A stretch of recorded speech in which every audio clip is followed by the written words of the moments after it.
ਮਾਂ ਵੇਚਗਾ ਆ ਜੀ ਵਪਾਰੀ ਆ ਗਏ ਨੇ ਇਹ ਵਿਖਿਆ ਕਿ ਮੁੰਜੀ ਨਾਲ ਹੋਣਾ ਇਹ ਕਾਰ ਕੀ ਕਰਦੇ ਨੇ ਜੀ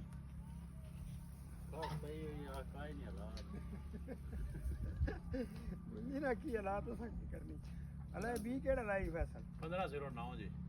ਇਹਦੀਆਂ ਰੋਲਾ ਹੈ ਬਣਦੀ 1847 ਪਈ ਹੈ ਨਹੀਂ ਆਈ 1509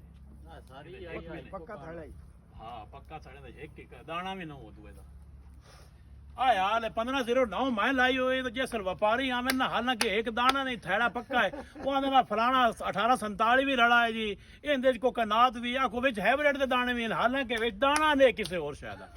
ਜਿਸ ਸਾਡੀ ਜ਼ਿੰਮੇਦਾਰਾਂ ਚੋਂ ਕਾਸ਼ਾ ਵੱਡੀ ਜਾਵੇ ਨਾ ਉਸ ਇੱਕ ਨਾ ਬਾਹ ਗੁਰਲਣੀ ਹੁੰਦੀ ਸਾਰੀ ਹੇਠਾਂ ਤਾਈਂ ਉਹ ਹੇਠਾਂ ਵੀ खुदा बंदे हुआ मुंजी तो उता भी हुआ मुंजी हेठा सा खुदा भाई जो भी है माल तो चेक करके लेना ना पैसे देने होते हैं